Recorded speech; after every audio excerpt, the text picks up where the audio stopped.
right, hope everybody had a good Thanksgiving. Anybody leave town? Where'd you go? Florida. Oh, nice. How was the temperature? It was good, like low and southeast. Nice.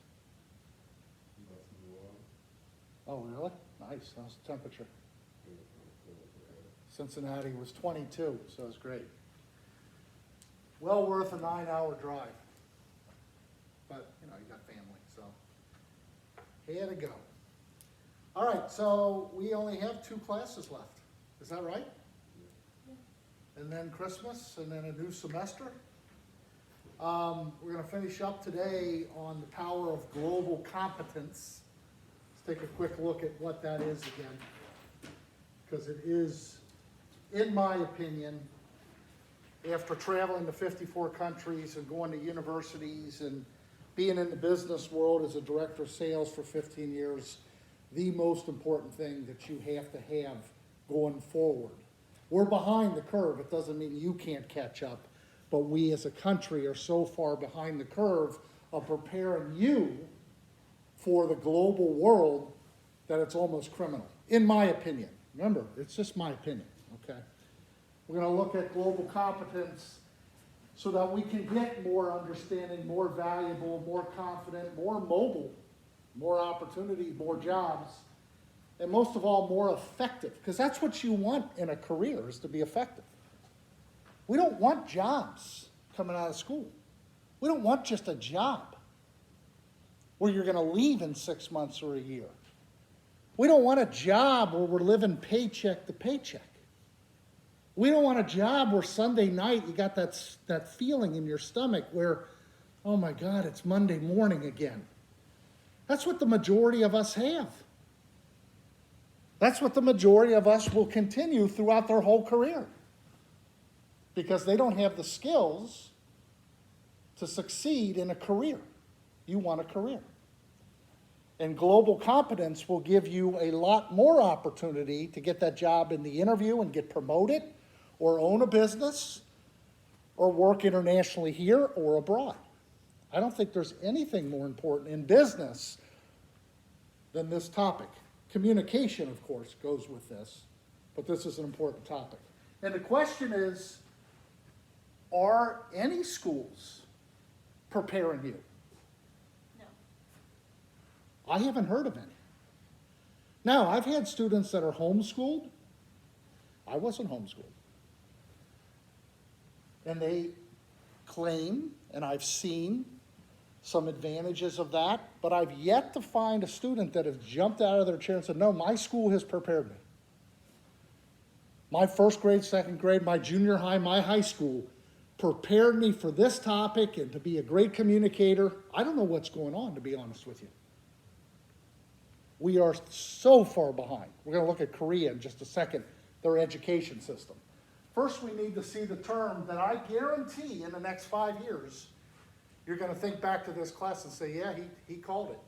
You're going to see this term on everything, especially in interviews. The question they're going to ask you that they're already starting to do is, are you global competent? And if you are, that interview goes a lot better than if you're not. Let's just take a quick look. I'm Soledad O'Brien, and I'm here at Asia Society to talk about a new and important way to prepare our children for success in a global age. These days, the world's getting smaller. Everyone's connected. With a click of a mouse, a brilliant idea can circle the globe in seconds. But our current educational system is just not keeping up with the pace of change. We need to modernize how children learn in the 21st century. Global education has the potential to do 2 things. One is that it helps students like me from an underserved community realize that barriers to a higher education do not define us. If analyzed from a critical perspective, these barriers are actually great opportunities to find purpose. It's empowered me to be a leader. I've learned to empower other people to be a leader. I've learned how to really be a global citizen and culture aware of other religions, cultures, and just customs in general.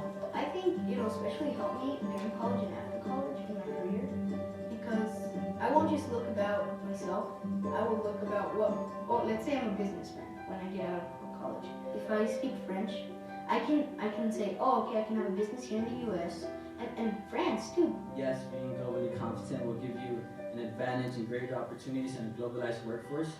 And yes, it will help you navigate a diverse world. But being globally competent also has the ability to achieve a greater goal. It's going to make better students, but it's also going to make better human beings. And you can only believe that if you've traveled extensively and seen the differences in what's going on in the classroom in any country I've been to versus here.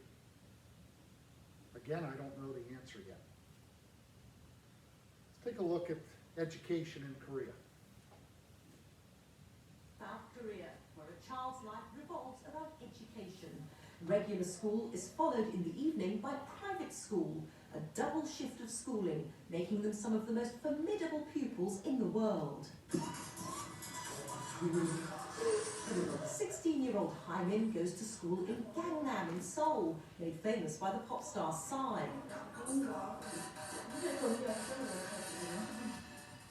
After school, she leaves with her brother, but far from relaxing at home, she sets off again for her second round of study. Even the little ones do a double shift. Long after what might be considered bedtime in the UK, these tots are still working.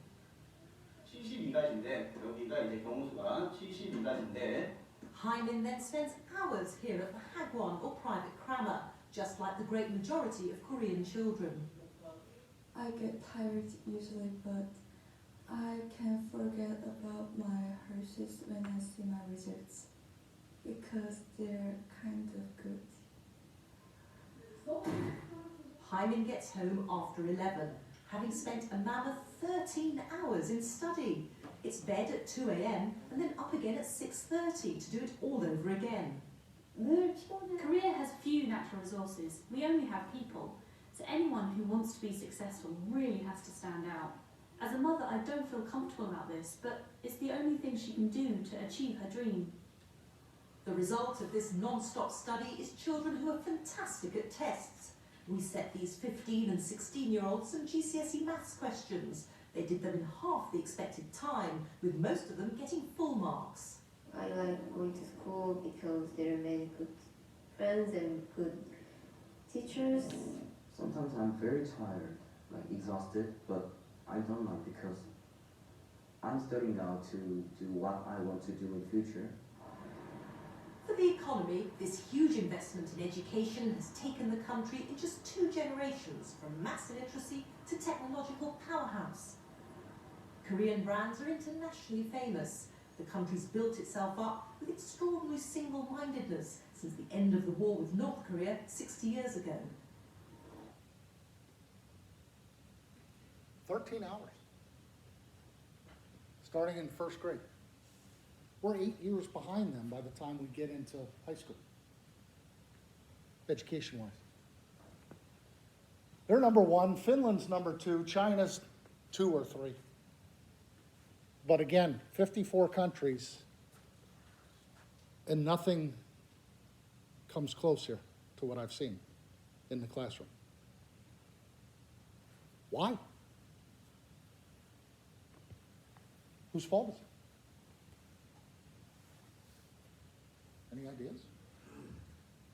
Whose fault is it that we are not held accountable for our results? That we are not being prepared for our future? There's not one person to blame. No, of course not, there's not one. I heard what? I put them in a big, yeah. The school system, yeah. I agree.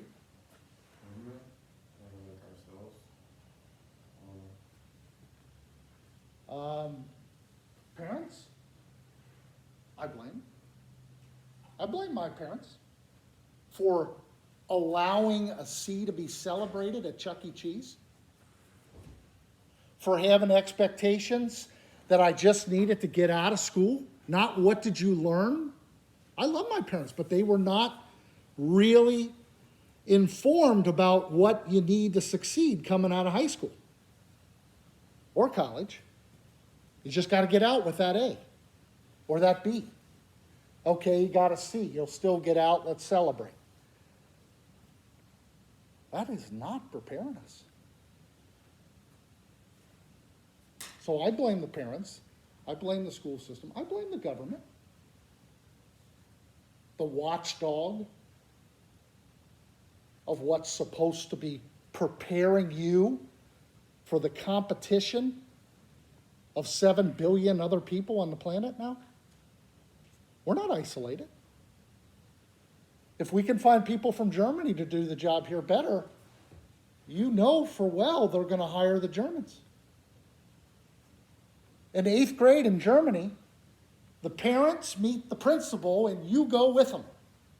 8th grade. And at that meeting, you walk out knowing technical school or university. The principal, the parents agree with the handshake that Jeff isn't ready for college and Jeff is not college material. So Jeff's going into the trades. Unemployment in Germany? Zilch. It's always been zilch. Standard of living compared to the United States? Much higher. Major, major concerns. This is key.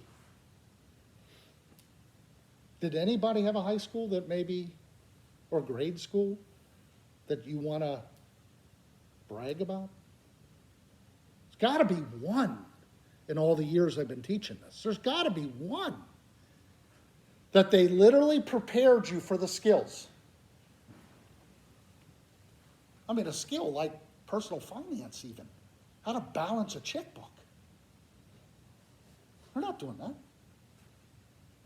I'm angry about my high school. You should see when they send me a notice to contribute every quarter. Send in a check. Donate. Yes? My school, I wouldn't say they like necessarily prepared us for Yeah. the role, but we did have personal finance, and I did learn a different language there, other than like Spanish or French. Oh, really? Good. What was that local? It was in Durham. Durham. Good. Anybody else? Okay. To be global competent, this sums it up. First, we talked about this. We're just going to spend a little more time on this with some examples. If you are ethnocentric, as I said last week, forget this. Like, erase those. You won't be interested at all in getting rid of stereotyping. You'll never lose it. That's dangerous. There's no need to learn another language. We're number one. We have it all. Got the best jobs in the world. Highest standard of living. You won't be interested to even know where China is.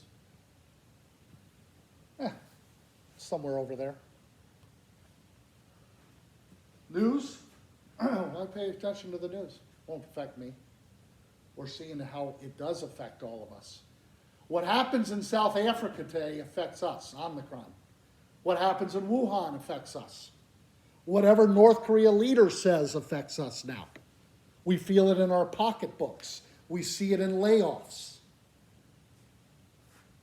And skills. A skill is management, sales, accounting, finance, translator. Speaking a foreign language alone is a skill you can make a lot of money. But I don't remember anybody at Illinois State talking about this. Not one time. And we had a lot of international students come over. I don't understand. Iceland was running when you guys walked in. Beautiful. I was there in 2017. Beautiful. But we have a stereotype of Iceland. That's just ice. Cold. No one lives there.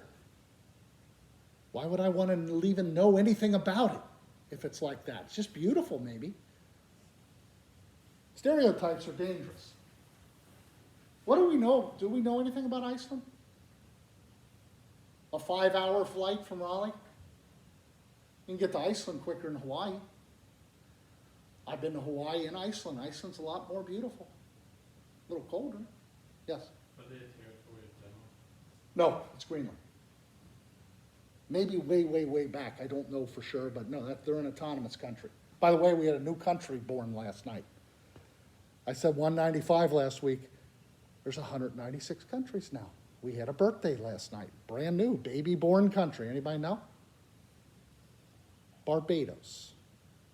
Okay, Barbados has left the UK, said see ya to the Queen, and is now a new country.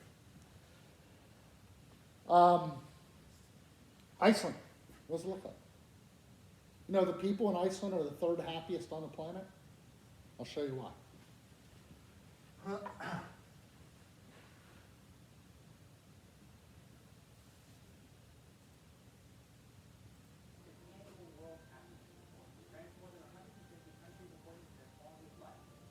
surprisingly, the tiny Nordic country of Iceland ranked higher than nearly every nation on this list, despite its isolation, extreme weather, and long dark winters. So what is life like in Iceland, and why are the Icelandic people so happy? Well, in just about every sense, Iceland is small. At just under 40,000 square miles, the entire country could fit inside the U.S. state of Kentucky. Iceland's population of over 300,000 is extremely homogeneous, with nearly 95% ethnic Icelandic. About 2/3 of its people live in or around the capital of Reykjavik, which ranks as one of the safest, cleanest, and most eco-friendly cities in the world. And Reykjavik is not too different from the rest of Iceland, as the country runs almost completely on renewable geothermal energy and boasts extremely low crime rates. In fact, it has one of the lowest per capita murder rates in the world, with 1 for every 100,000 people. As a result, police and security have little presence, and even the country's larger cities function more like small towns. Icelandic people have high levels of collective trust, and as such, are known to keep valuables in plain sight and send their young children to school by themselves. This cooperative mentality is reinforced by Iceland's government infrastructure. The country is a parliamentary republic and maintains a generous social welfare system that provides free education through college, as well as healthcare and 9 months of paid parental leave for both mothers and fathers. As a result, most Icelanders are healthy, well-educated, and employed. The unemployment rate is just 5%, and the average citizen lives about 83 years, which is 12 years longer than the global average. This can also be attributed to Icelanders' healthy lifestyles. A typical Icelandic meal is a smorgasbord of organic produce, yogurt, and local fish. And the most popular leisure activities are ice climbing, kayaking, and going to the gym. Another national pastime is reading and writing. Iceland publishes more books per capita and translates more international literature than any other nation in the world. And studies show that roughly 1 in 10 Icelanders will publish a book in their lifetime.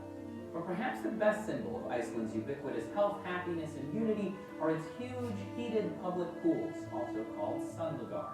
These pools are widely regarded as a kind of civil right, and families, teenagers, and seniors are known to lounge in them in near nudity every day. Sundlagar are not only lauded for their health benefits, but also their ability to unite the community and build public trust.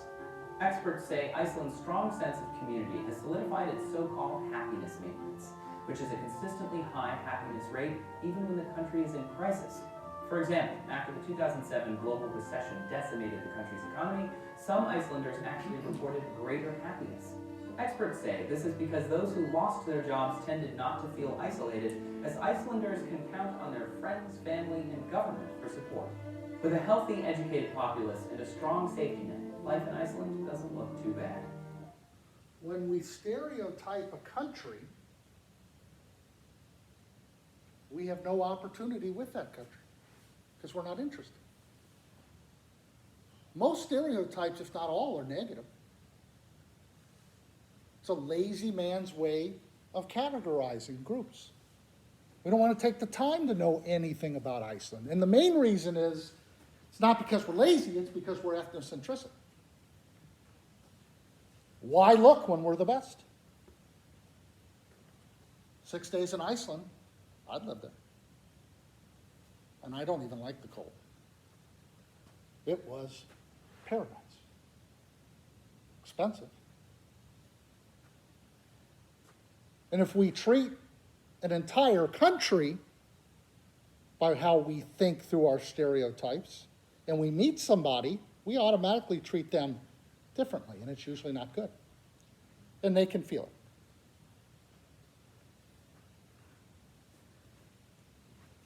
How about Cuba? Stereotypes of Cuba. Anybody? It's a poor country. That's a stereotype. Yeah, and is everybody poor in Cuba? Far from it, but yes, lots of poverty, communist, okay, yeah, true. What about Cuba? Stereotype. You just landed in Cuba. What's it like? I'll tell you the stereotypes I got from parents. Why go to Cuba when everybody's coming here? Everybody's on rafts escaping the island. Everybody. Really? It's 12 million people. It's not what I saw 5 times going to Cuba. I saw people that had some money or little money, but enjoying life. Friendly. Happy. Everybody's got a boombox. Those old boomboxes from the 80s and 90s. I don't know why they still have them. They listen to music. They got the Walkmans too. Some have the iPods. Some. Drinking rum all day. They have a lot of restrictions in Cuba, yeah. Take a look. Maybe it'll help with our stereotype.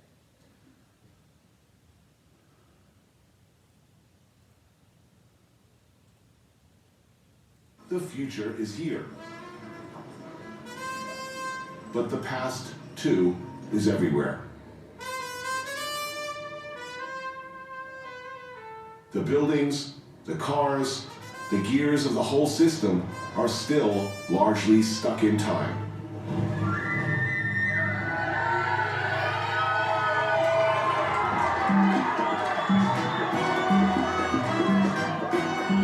Mi nombre es Juana Bacallao, Juana la Cubana. 93-year-old Juana Bacallao is very much a part of that past. Me dedico a mi arte, a cantarle al pueblo toda una vida. Long before the revolution, she was a shining star at Meyer Lansky's Tropicana, singing for Capone, Luciano, you know the names. Juana, Juana, cuando me tiro en el carro mío. Y esa es la vida que siempre he tenido con el pueblo.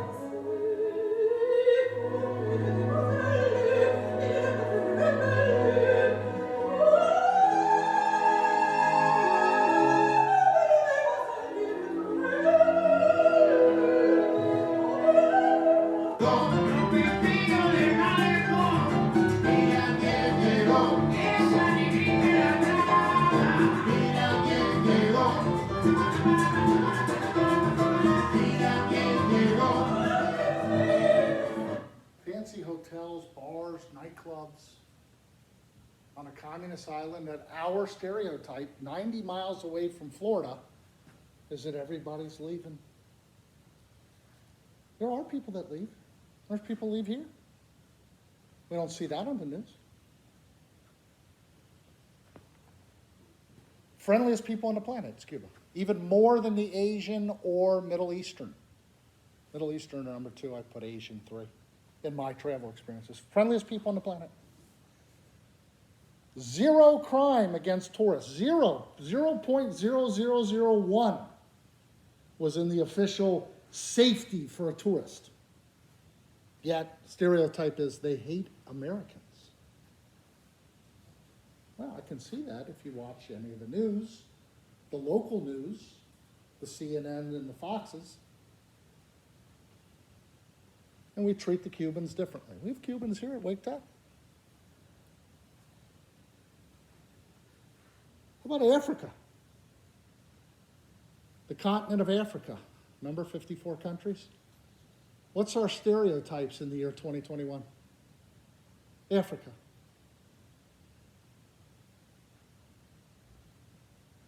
We have none. Poor, yeah. 1.1 billion or 1.2 billion now on that continent. A big continent that the United States and South America could both fit into.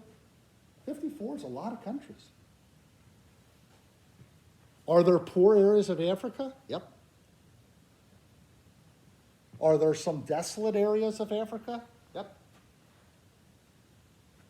Some of the cities in Africa look as bad as Toledo, Ohio, and Gary, Indiana.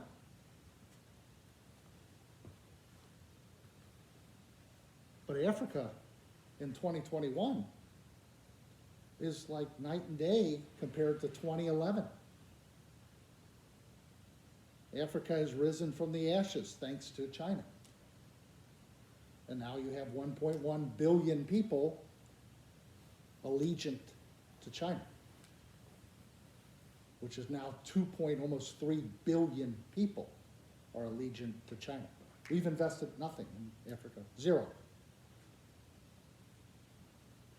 And we don't talk about Africa. We have cities in Africa that are considered wealthy now. I put up videos, I don't have one today, but I can put up videos without the title Africa and people have no idea where they are. They're naming places in Asia and America. Let's take a quick look.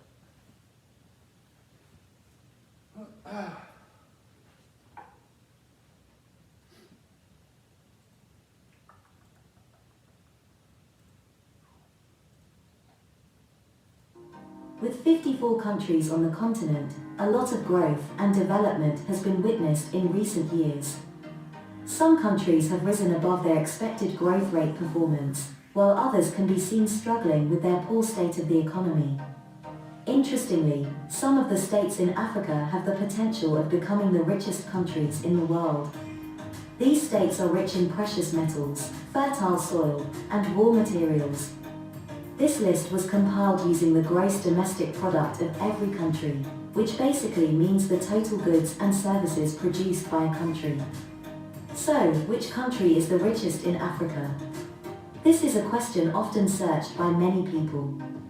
Some want to find out where their nation falls, while some do it out of curiosity. Countries in Africa.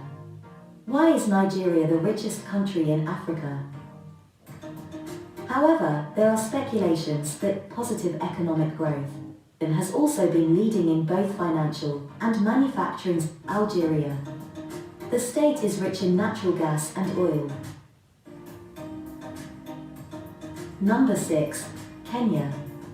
The nation has been recording significant growth. Isn't that your country? Yeah. What's your name again? I hate to say you or Kelvin? Kelvin. Yeah. Kelvin. How come we don't know anything about his country? Remember, when I was in high school, Africa didn't look like this. Is it a secret? Well, the teachers don't know. It's both. It's both, I think.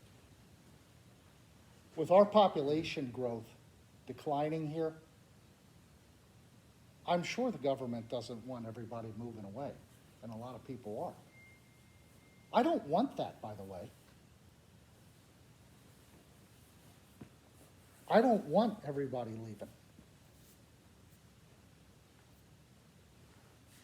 But you leave when there's opportunity in Africa. You go to places with opportunity. Cincinnati is not Raleigh. Everybody's moving to Raleigh. Everybody's leaving Cincinnati. Why? Opportunity here.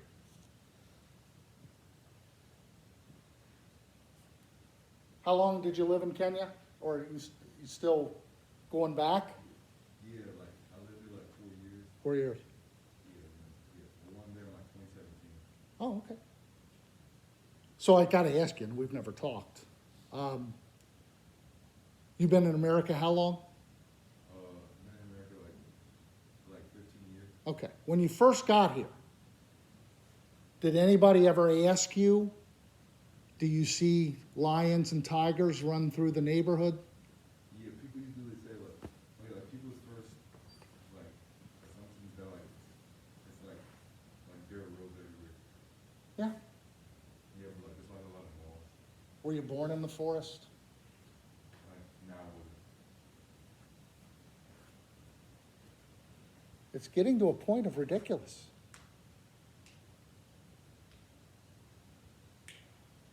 It really is.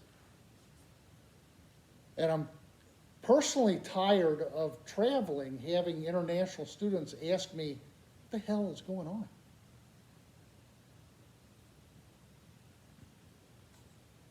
It went from frustration to anger for me. I control it. But I see nothing getting better. You have to change it for you. No one is going to do it. You're going to have to do it. The good news is it's a lot of fun, this topic. It's interesting. And it's a payoff. Whether you're in accounting, sales, especially management. We have to compete with Africa now. They're just not a desert of poor people walking around, which we saw in the 80s when I was in high school. Egypt had Cairo and South Africa had Johannesburg. They didn't look like what they do now. But this, 20 years ago, we had Rwanda. Movie called Hotel Rwanda, the genocide.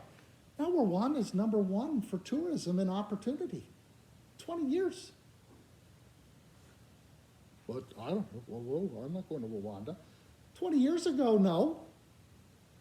20 years is a long time for things to change.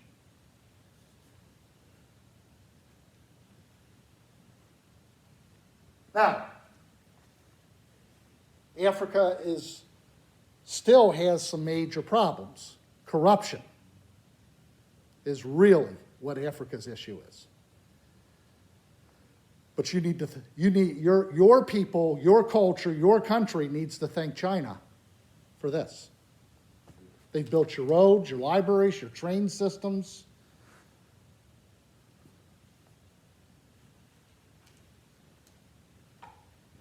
One more.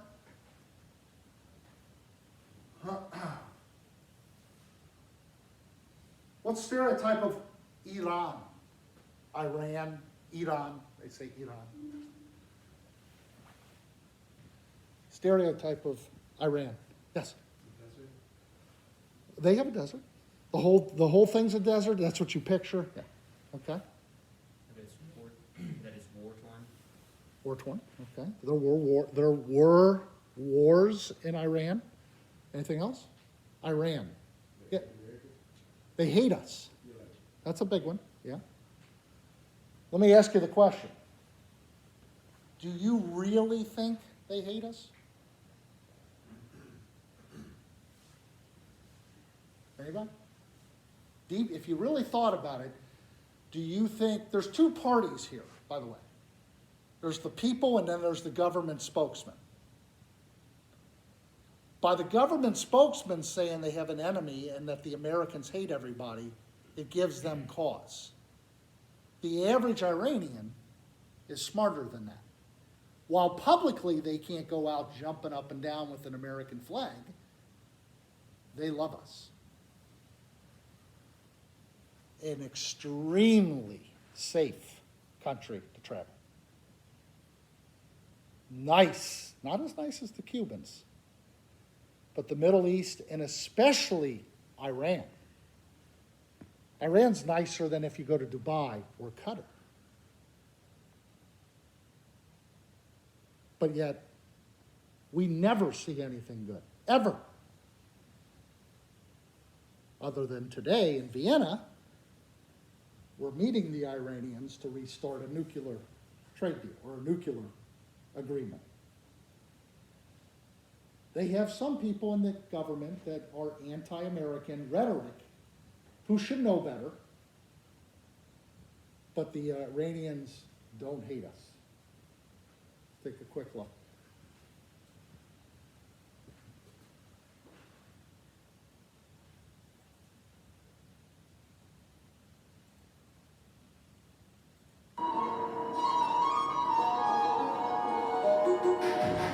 Tehran, a youthful, noisy capital city, is the modern heart of this country. It's a smoggy, mile-high metropolis with a teeming population of about 10 million. Its apartment blocks stretch far into the surrounding mountains.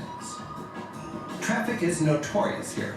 My first impression, wild drivers. But after surviving my first day, I realized they were experts at keeping things moving.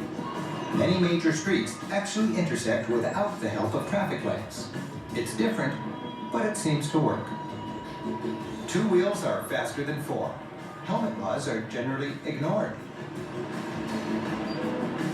As a matter of fact, sometimes the direction of traffic is ignored as well. Okay. To cross town quickly, motorcycle taxis are a blessing. But wear that helmet. I'd rather leave a little paint on passing buses than a piece of scalp. Pedestrians fend for themselves. Negotiating traffic as you cross the street is a life skill here. Locals say it's like going to Chechnya. Immersed in the commotion of a busy workday, apart from the chador-covered women and lack of Western fast food chains, Tehran seemed much like any city in the developing world. If you need to get somewhere in a hurry, or if your motorcycle taxi is under some big bus, thank goodness for the subway. Tehran's thriving subway moves over 1 million people a day. This subway system is really as good as anything I've seen in Europe. Of Iran's 70 million people, well over half are under the age of 30. While there are plenty of minorities, the Persian population dominates. The local ethnicity reflects the turmoil of this country's long history. You'll find people with Greek, Arab, Turk, Mongol, Kurdish, and Azerbaijani heritage. Iranians are not Arabs, and they don't speak Arabic. This is an important issue with the people of Iran. They are Persians, and they speak Farsi. Faces seem to tell a story and are quick to smile, especially when they see a film crew from the USA. Actually, we found that the easiest way to get a smile was to tell people where we're from. I'm from the United States. Oh, you're from the United States? Yeah. Okay. It's true. It's actually true. Thank you. Thank you here. But we're so scared. Still, after 9/11, Iran had nothing to do with that, by the way. Their enemy, Saudi Arabia, had all the hijackers. They had nothing to do with it. But we're scared. Of an event in 1977 when they stormed our embassy and took hostages for 1.5 years, long before you were born. Can't let that go.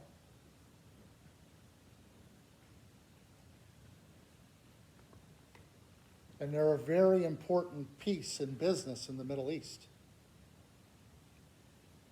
And you'd be surprised how many American citizens work and live in Iran. Thousands. Mainly in this city of 12 million. The question is, again, why are we in the dark? They're not. People in Africa aren't. Asia certainly isn't. The Cubans aren't. Only us. Canadians and the Mexicans support. They're not. They're not in the dark. They've been doing this since first grade.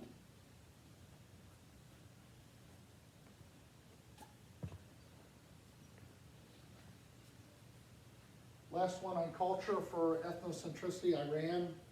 My favorite, Anthony Bourdain.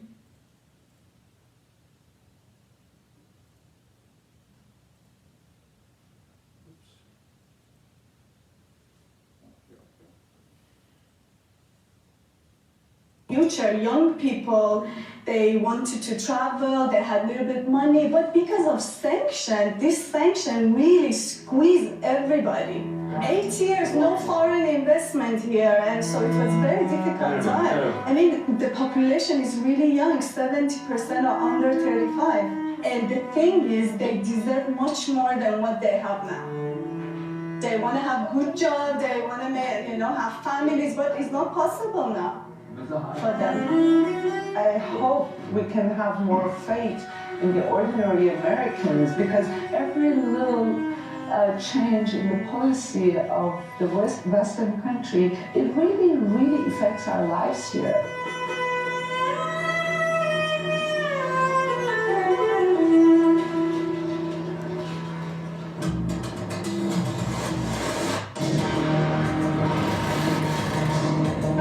last day in Iran. Night falls, and the kids, like kids anywhere, get in their rides and head for somewhere they can hang out. Amazing American classics here. Where do you get them? Old man's, old people's, yeah. Yes, right. And then fix them up. Yeah. Mustang.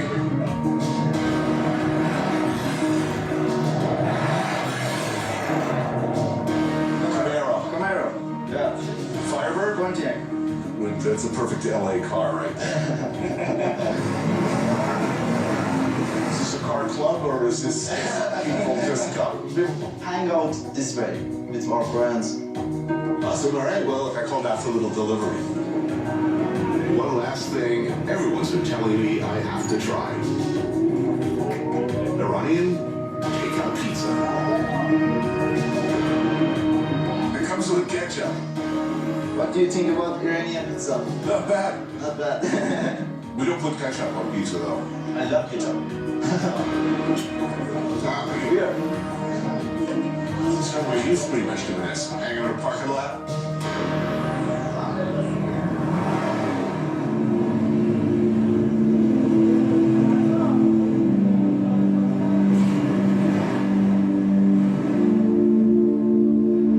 Let's assume the worst. Let's assume that you cannot see any way to reconcile what you think of Iran with your own personal beliefs. That you just generally don't approve. Yeah. I think those are exactly the sort of places you should go. Totally. See who we're talking about and where we're talking about here. And I think it's almost un-American not to go to those places, you know? I don't know that I can put it in any kind of perspective. I feel deeply conflicted, deeply confusing, exhilarating, heartbreaking, beautiful place. Yeah, exactly.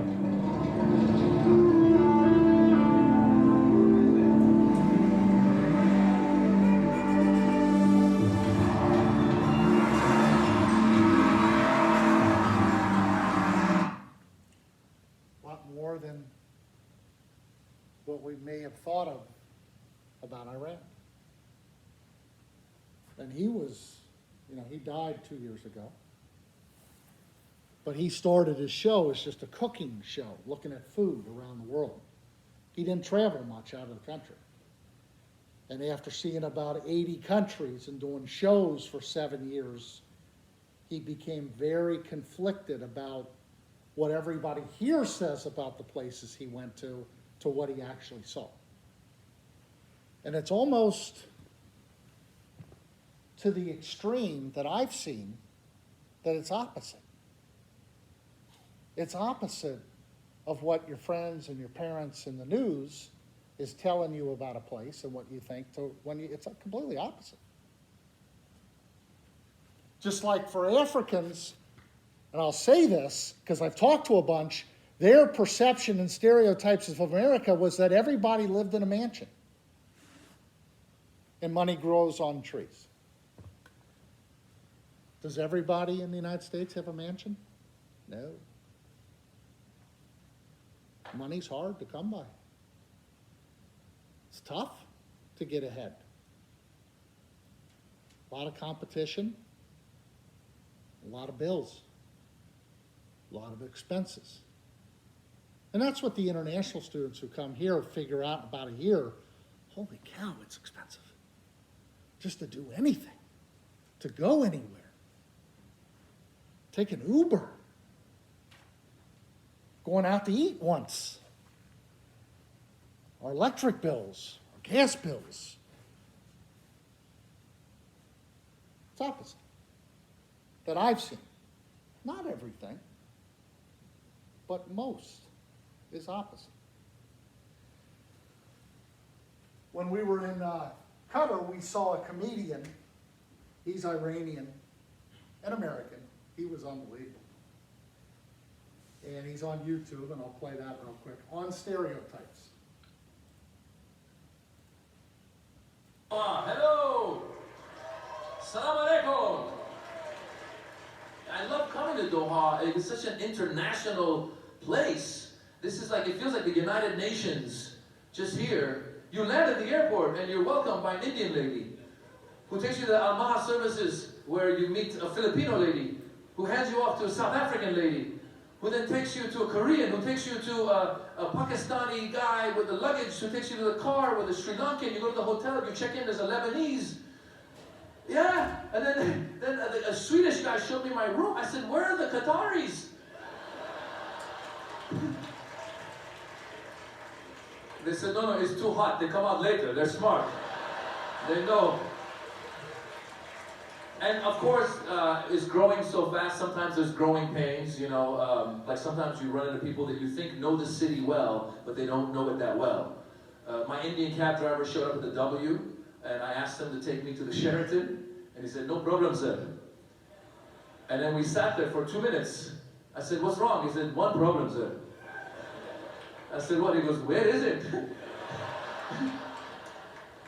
I go, you're the driver, you should know. He goes, no, I just arrived, sir. I go, you just arrived at the W. No, I just arrived in Doha, sir. I was on my way home from the airport, I got a job. I'm working already. He goes, sir, why don't you drive? I go, I don't know where we're going. Neither do I. It would be an adventure, sir. It is an adventure. The Middle East has been an adventure the past couple of years. The Middle East is going crazy with the Arab Spring and revolution and all this. Are there any Lebanese here tonight? Any Lebanese? By applause? Lebanese? Yeah, the Middle East is going crazy. You know the Middle East is going crazy when Lebanon is the most peaceful place in the region. Who would have thought? Oh my gosh. No, there's serious issues in the region. Some people don't want to talk about them. I'm here to talk about them tonight. Ladies and gentlemen of the Middle East, here's a serious issue. When we see each other, when we say hello, how many kisses are we going to do? Every country is different and it's confusing, okay? In Lebanon, they do 3. In Egypt, they do 2. I was in Lebanon, I got used to 3. I went to Egypt, I went to say hello to this one Egyptian guy. I went 1, 2, I went for 3. He wasn't into it.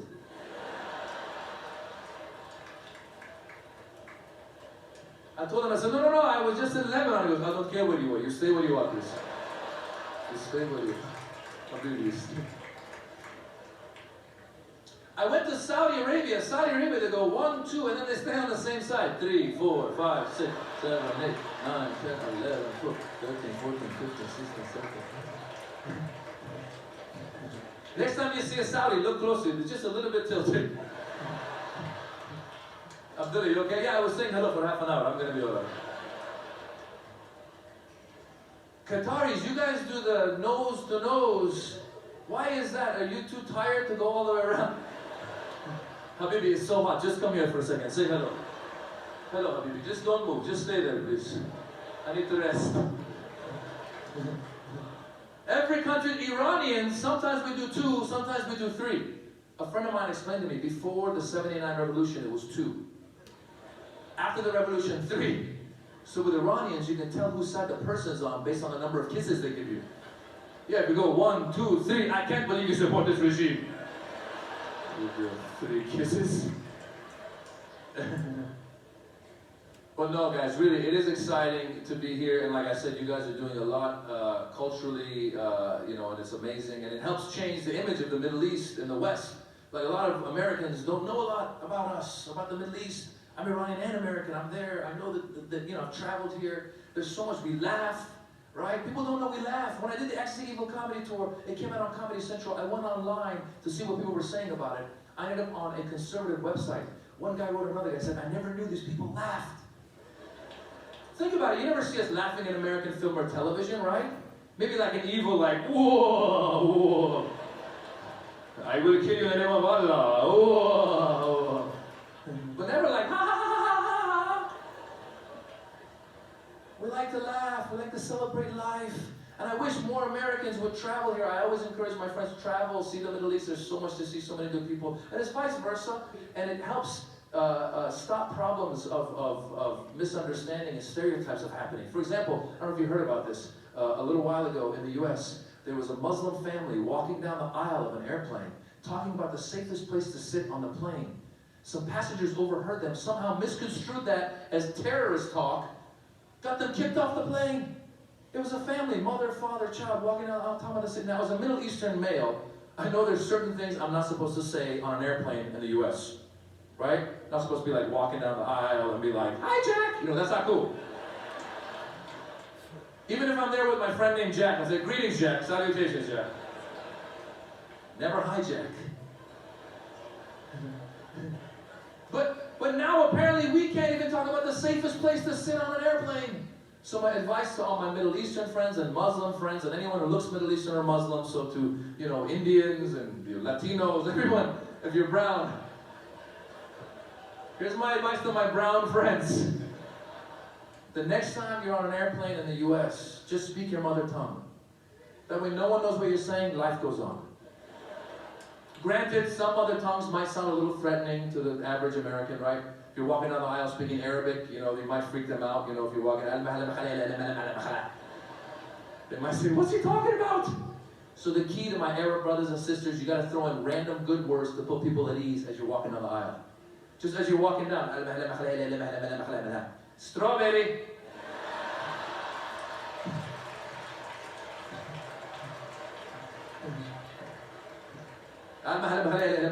Rainbow. Tutti frutti. He's going to Isaac the plane with some ice cream. They laugh. They smile. Men and women sit together. They go to comedy clubs. They do a lot of things we do. Not a place that you need to be afraid of. And there's lots of business opportunities in the Arab world for American businessmen and women.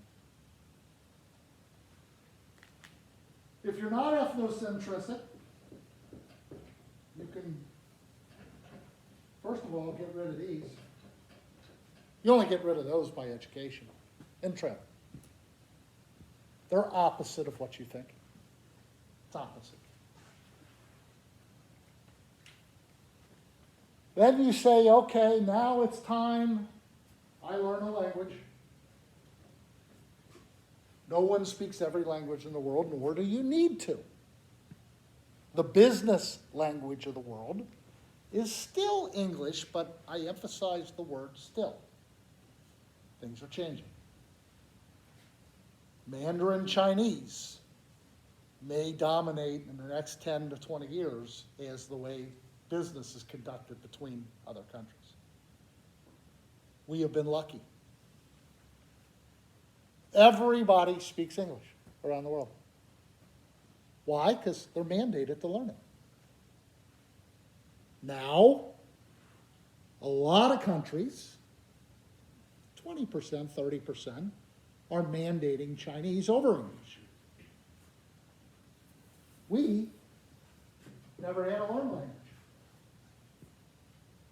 I took it for fun, and it was tough, and my German teacher, she sucked. She was an American that thought she knew German. So I had to learn it living abroad. Otherwise, I would have never stuck with German. The way we teach language here is opposite of how they teach language abroad. We teach language where you got to sentence structure everything. We teach foreign language like they teach English. The verb goes here, and the adjective goes there, and the adverb goes here, and all that. Who has time for this? In Germany, they teach you like Rosetta Stone does. Where's the bathroom? Wo ist die Toilette? Donde estes el baño? I mean, they just talk. Within 2 days, you're already speaking. It's motivating. Kids love it, and they take a third and a fourth language. None. We don't speak any language here. Shame on me for not knowing Spanish and Thai and Arabic by now. I'm a lot older. I should have done it. But learning German for me was brutal. It was tough. It's a lot easier today with Rosetta Stone and Babel and Pimsleur. A year versus 11. But for some reason, schools, the government, your parents, Why? We got it all, baby. We got it all. You can be whatever you want to be. That's true. But no one's telling us how to be that. You can be whatever you want to be. You can be, my parents told me that, but they didn't tell me how to get there. Language. There's got to be something here that motivates you to want to take a language. Or mandate it that you have to take it, but they teach it the right way so that it's motivating. Because the way they've been teaching it, I'm a witness, doesn't work. People say, why do I need to know geography? Well, you can't put the news and the context of what's happening for business if you don't know where the country is. You can't hold conversations with people who are from abroad that are your boss or work for you or your cohorts if you don't know where it is. You get caught looking uneducated like we do all the time. Other countries are making fun of us. It's on their nightly shows. I'm going to show you. My sister found out the hard way. She worked for Apple about 7 years ago. Living in Chicago, had a commute out to California all the time.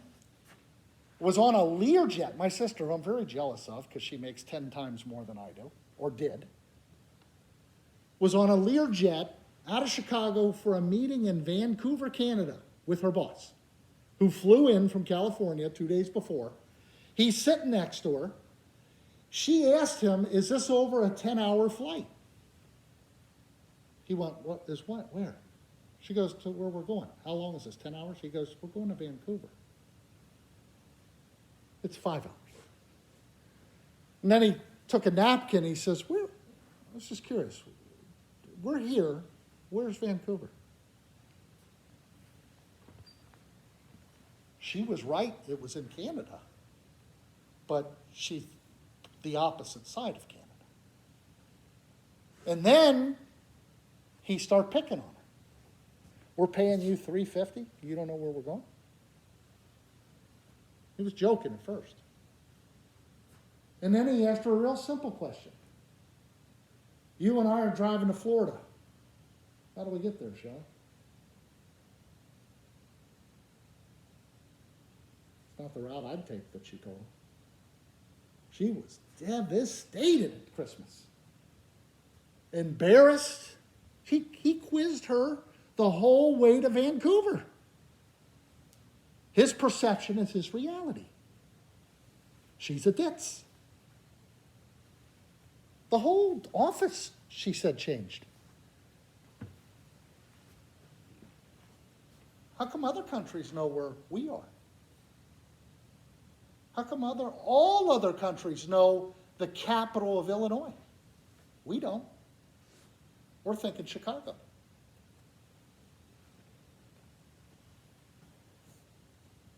Geography is a must. But when I took it in high school, we had no maps. We didn't even have a globe when I think about it. So you have a sophomore in college going to Austria that doesn't know where Germany is? I was living 7 kilometers away. Really prepared me well. It wasn't just me. Geography, let's take a quick look. Has anybody taken geography?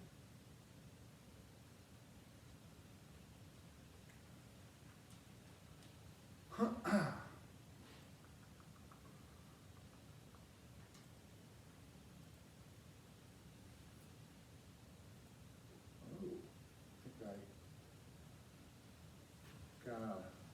go to black. I'm sorry. Nobody's taken a geography course here? It's not even an elective in high school? High school, yeah. I'm sorry? Back in high school, I did. That's what I asked. Yeah. Everybody take a geography course in high school? My high school didn't offer it. They didn't offer it? I didn't. No?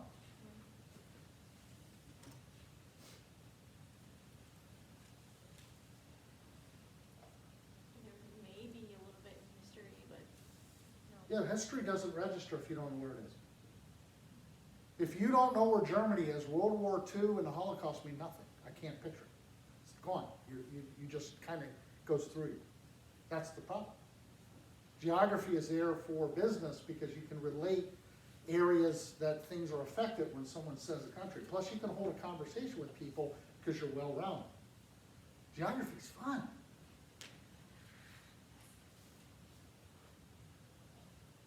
Okay, we're almost there. Thought I had this up.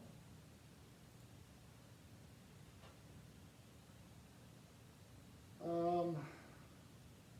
forgot what this one is. Oh, name a country. I had dreams that weren't just dreams. Time to fly. The only thing that matters to me is still here. I know it's why you're still fighting. You don't know me, no? The Matrix Resurrections, we are. We have the country of Asia. But the president is overseas. He's visiting Belgium, England, Scotland, and then his pal Putin in Finland. It's a big trip with many important ramifications. It's imperative that America has strong relationships with and knowledge about people in other lands. And that responsibility extends to all of us, not just the president. So we came up with a test. The test is very simple. Went out in the street, we asked people who were passing by to name a country on a map. That's it. We had a map, we said name a country, any country, and here's how that went. Can you name any country on this map? Honestly, my geography is so horrible. I can't name anything. Like Try nothing. something. Is it South Africa? Nope. We have the country of Asia. Nope. That's a continent. Oh, That's oops. Russia. Oh, damn. I'm silly. That's okay. Man, it's been a while since I've been in school. That's okay. Any country on the map. Africa. That's a continent. Country. Damn. How about a country in Africa? I know South Africa's over here somewhere. No, it's south. down here. Yeah, it's south. Can you name any country on this map? Yeah. Africa? That's a continent. Oh, God. Can you name any countries in Africa? God, no, who knows stuff like that? Can you name any country on this map? Yes. Africa. That's a continent. Oh, country. Greenland or Iceland or something? That's Alaska. Any country. On the entire map. This is so horrible. Where's America? I would say this big one, but I'm probably wrong. Okay. Can you name any country on this map? Oh my gosh. Should I be taught this in school? I would hope so. South America? That's a continent. Oh my god. How about a country in South America? Yeah. Honduras is here, somewhere here. Can you name any country in Europe? Is this one Europe? No. This one? No. Can you name a single country in Africa? Was this Africa? No, again, that's South America. No idea. Can you name a country in South America? Okay, this is South America. Yes, can you name a country in it? No, I can't. Did you go to high school? Yes. Did you go to college? Yeah, that's the sad part. Argentina, Chile, Bolivia, Brazil, Peru, Colombia, Venezuela, Mexico, United States, Canada, Greenland, Iceland, Australia, New Zealand, Papua New Guinea. Okay, so I know what you're thinking. Oh, they only put the band answers on there. And I'm sure there were some people that could name the United States. Okay, they didn't put those on there. But it is that bad. And I put my international business students first day through this because that's the hands go up, go, oh, no, there's no way. I won't do that to you. But I go around and ask each person the capitals of the United States, and very few know any. They can't tell me what a state that borders Wisconsin. They can't tell me the capital of Missouri. They can't tell me the capital of Florida. They can't tell me how to get to Toronto. So it is that bad. And countries around the world at 6:30, 7 o'clock have a television show called Dumb Americans. They've been doing this for 15 years. Our travelers get to see it in the hotel on a few occasions. And I told you last week, at first they're really embarrassed and pissed off. And then they think it's kind of funny. Some of them are on their phone downloading geography apps because they don't want to get caught on campus somewhere or downtown Raleigh on Fayetteville Street with someone with a mic asking these questions because they don't want to be on this show. Here's an example in Australia that's real popular.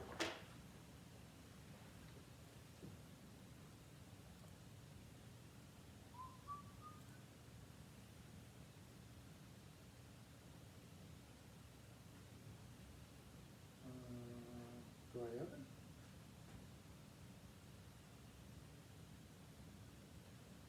Go to YouTube. I thought I had that up. What happened here?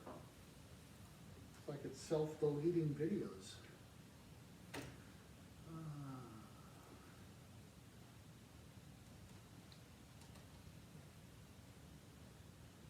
think it's this one.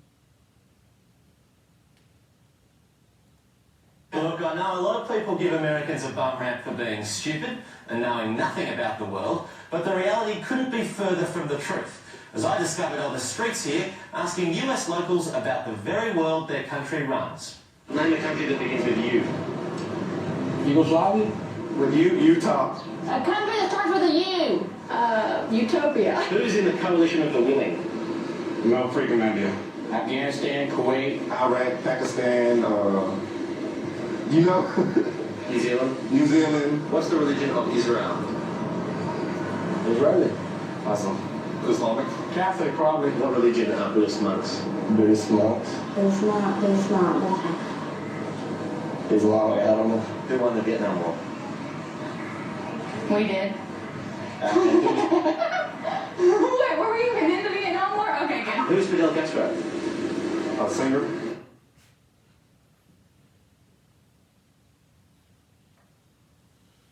I can walk around Lake Tech with you with a mic. Pick people, ask them the same questions. We've done it.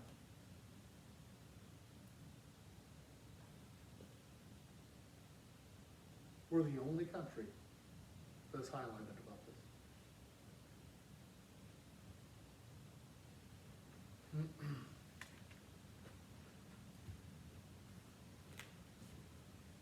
News. What's going on in the world today? Right now. International.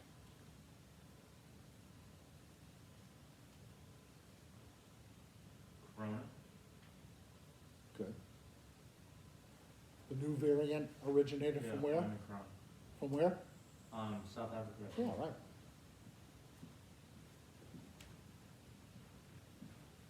Other than Corona, anything? Globally? It's the same thing as geography. If you, people that have money know the news. Supply chain crisis. Okay, good. As a result of Corona and the virus. Yeah. Anything else globally?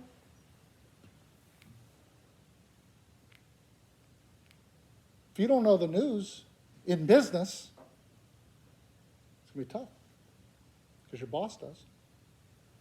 You come in, hey, good morning, Jeff. How are you? Hey, what did you think of, perception? We make judgments on people. Doesn't mean you're dumb. It means you're uninformed. But I might say, he's done. Working for me? Post that job. Happens all the time. Successful people know what's going on with China right now. Successful people know what's going on with the European Union. Brexit. I'm not saying watch WRAL or Fox or CNN. Those aren't news, by the way. That's entertainment. BBC and Al Jazeera and NPR is not fake news. There is no fake news on the BBC. They actually go live to London with a guy with a mic that says, and as we see here, they don't have a panel like CNN and Fox talking about Trump and Biden 24/7. It's not news. We don't watch the news. So you can talk. News is a big topic in the business world with your employees that work for you. Successful ones. It's called well-roundedness. And you cannot be global competent if you don't know the news. So how do we get you motivated to the news? What's stopping? What's stopping you from listening to 5 minutes of headlines from BBC? What's stopping you? I'm just curious. I don't know. I've been into the news for the last 30 years. I listen to maybe a half hour a day. I'm updated on everything internationally that's happening. I meet somebody, I can immediately connect where they live to their culture, to what's happening in their country. And it makes me more valuable in business. Well-roundedness. I can hold discussions with anybody. It feels good. The better part is you can make a lot of money. So what is the reason that Gen Z is not interested in the news? Is it because social media and the Kardashians are more entertaining? Could be. You're too distracted with, does TikTok give you what you need to survive in the business world? Yes or no? I don't know. I'm not into TikTok. I hear a lot about it. What is it that keeps you from doing? Are you too much sleep? Too much studying? Too many sports? What's going on? I'm just asking.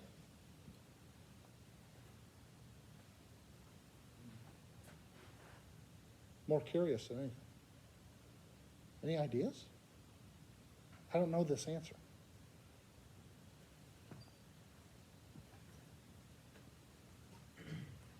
I feel like I'm in school and work all the time, so a lot of times when I'm not doing those two things, I'm rather Is it fun and okay? have to like It wouldn't be stretch this. my brain. It wouldn't be this, would it? No. Okay. Like I like learning about other countries and Because this is the main reason. yeah, like I was actually I do like Duolingo on my phone to learn Spanish. Good.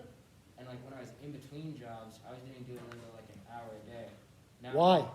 Huh? Why? It's fun. Good. But now that I'm in school full time and working full time, I probably haven't done it in a couple weeks. Okay. Because I spend so much time like working. Sure. When I'm done, I want to like relax and not stretch my brain anymore. Okay. Watching the news will help your brain perform better for the skills you need to succeed in business. But and I'm not saying you were, I'm just saying the main reason is we don't watch the news comes back to the E word. Why? We got it all, baby. We affect that. We're the drivers of the world. Who cares what's going on in Africa? Who cares? We ain't doing much here to create policy around the world anymore. We're reacting to everything happening. And if you're not prepared, you're not prepared. And not knowing people, I don't want to watch the news, it's so negative. Well, here's what the problem is. If you don't know what's coming, like Corona or 9/11 or some of the bad things, you have no clue what's coming. And it hits you. That's where mental health crises happen. People who are prepared to kind of understand what's going on and everything connected, yeah, it's bad news, but you're able to handle it because you were prepared. Why is the economy the way it is? Well, if you understand it, you can make your moves. If you understand the world news, you can invest differently and prepare and feel more secure. If you ignore it for that reason or just because you just don't have time, you're going to be caught off guard. Somebody's going to catch you. News and geography is so important. And then a skill.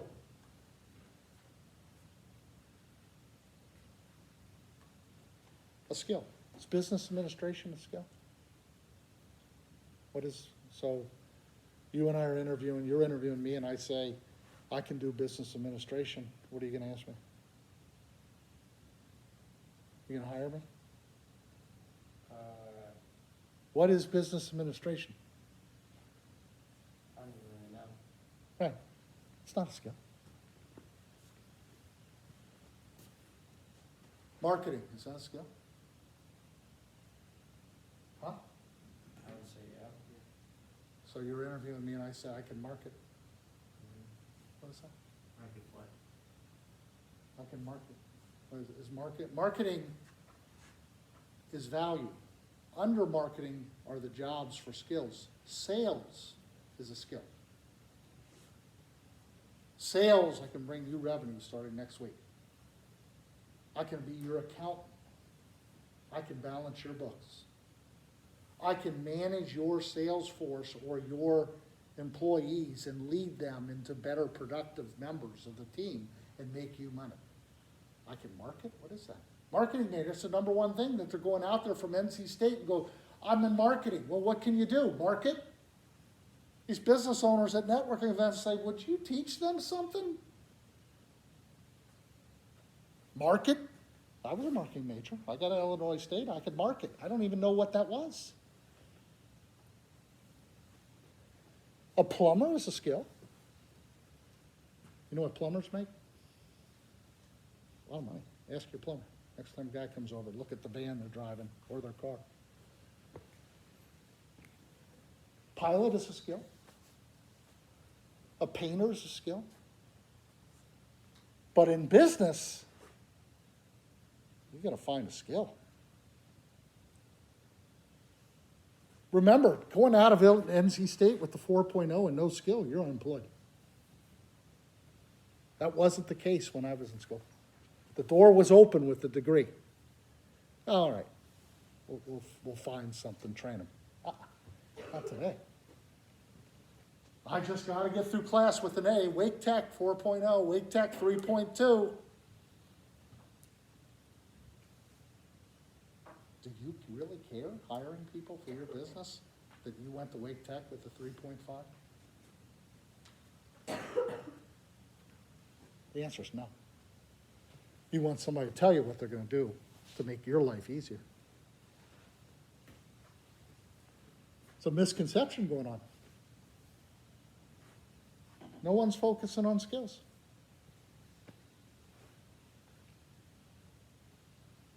Where are the skills to make big money? IT, sales. God, if you can sell, you can do anything. You do anything if you're a great salesperson. It's communication skills, sell yourself, be assertive, not afraid to ask. You get nothing in life unless you ask.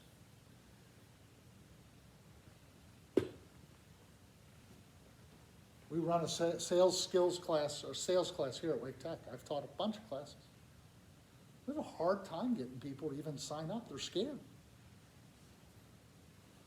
Or they have a negative perception of salespeople. I get it. Skill. What's your skill? Think about it. What is your skill? The job of a lifetime at SAS, and you got 30 seconds to tell the interviewer what you're going to bring to the table. Now, if you don't have one today, you're young. It's not over. But the danger is if you're not preparing now. If you're not thinking right now between the ages of 18 and 22, what path you're on, right or left, life is tough at 23 if you're on that other path. I've watched it. 18 to 22, which probably some of you fall in, are those 4 formidable years of whether life's going to be easy or a struggle. And if you're one that sits back at night and says, I'm tired, I'm going to sleep all night, I'm not going to prepare, I can introduce you to some of my friends that were that way. Life's tough.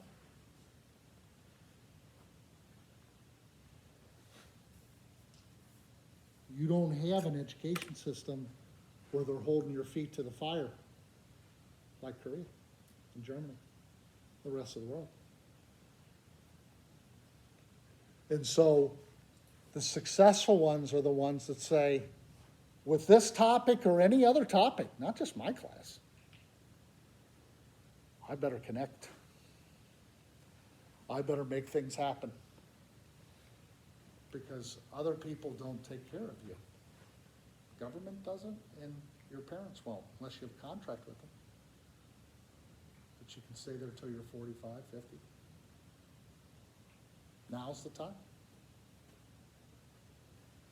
So I hope for some of you in these last 2 days that you made some connection to the relevance of this to success. This is just one path. I just think it's the biggest path, other than sales. See, sales, you can do anything. Even if you don't know it and you're great at sales, you can BS your way through it. Very few people can do that. I can't even do that anymore. You have to be a Putin. But second to sales, with where we are globally, you have to make it happen. I only got to introduce the scratch. I didn't teach you global competence. I just told you the name. Maybe 1 or 2 of you will take it from here. Usually in my classes, I have 1 or 2 that goes on and takes an international business class. That goes on and understands global competence as the way to a much easier future. I just told you about it. And hopefully popped the bubble a little bit that we all live in, because you all are living in a bubble. Americans are in a bubble. And that bubble needs to be popped. It did for me. Thank God. Thank God that bubble popped. It popped loud. You can't live in a bubble. And we're in a bubble. Any questions, comments, or concerns at all?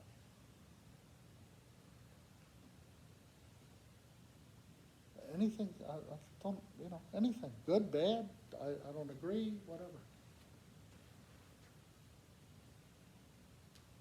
Shocking, I knew it. I've already known this. My eyes are open a little bit.